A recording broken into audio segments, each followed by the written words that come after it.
This is the Net Group Investments Insights Podcast, where one or more of our experts explore a variety of views and insights that investors care about. Hello, I'm Trevor Garvin from Net Group Investments Multi-Manager. Welcome to this week's Market and Economic Wrap, entitled The US and China Surprise Markets by Slashing Tariffs, Causing Large Equity Market Gains.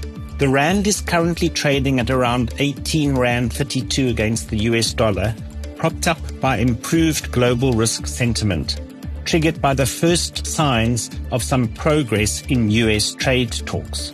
The White House announced a trade deal with the United Kingdom, while the US undertook trade talks with China in Switzerland over the past weekend. This resulted in an announcement yesterday that a deal had been struck, a 90-day pause in substantially reduced tariff levels.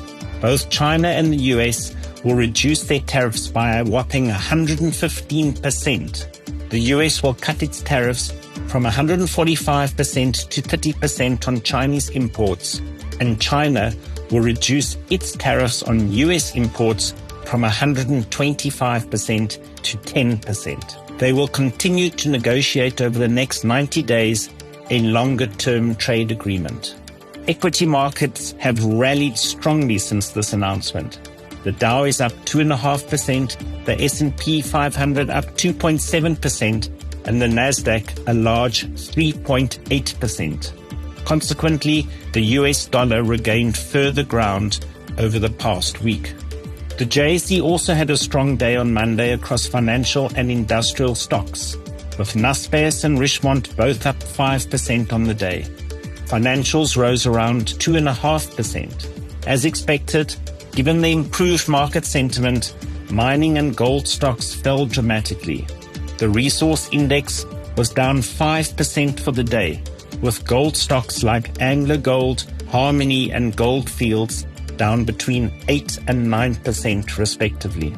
The gold price is currently trading at $3,225 an ounce, down 3% on the day, a fall of around $100 per ounce. This is in line with the risk-on sentiment after the US-China tariff cut was announced. In Europe last week, stock markets were softer. Only the German DAX recorded significant gains, boosted by the election of Friedrich Merz as the new chancellor after a turbulent voting spell. There has not been much movement in the local bond market. The yield on the 10-year benchmark government bond has hovered around 10.64% since last Friday. Investors are likely waiting for some guidance from the third edition of the South African National Budget later this month. However, US bond yields ticked up, reflecting the Fed's cautious monetary policy decision. The yield on a 10-year US Treasury rose from 4.3 to 4.4% by yesterday. All eyes were on the US Federal Reserve over the past week. As the markets expected, the Fed kept its target rate between 4.25 and 4.5%. The committee pointed out that the latest economic data still reflected a relatively sound economy. Consumer spending and fixed investment expanded in Q1, with the unemployment rate remaining low at 4.2%. At the same time, inflation eased significantly from its peak, but remained slightly above the Fed's 2% target. In the press conference, Fed Chair Jerome Powell stressed that US economic policies in its current form increase the risks of higher unemployment and higher inflation, which would create tension between the Fed's two main policy goals, that of maximum employment and stable prices. Against this backdrop, the Fed was well positioned to wait for clarity before making any monetary policy adjustments. Jerome Powell drove this point home in the press conference, noting that there was no point in making conclusive judgments at a time that the facts were still changing. The Bank of England reduced its bank rate by 25 basis points to 4.25% as disinflation continued and inflation expectations remained subdued. The MPC noted that a gradual and careful approach to further monetary policy easing was appropriate given the heightened unpredictability in the economic environment.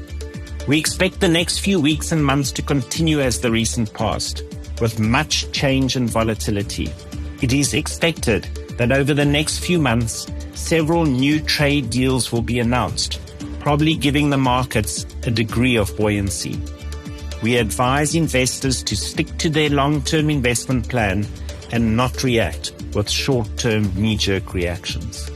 Till next time, with thanks, Trevor.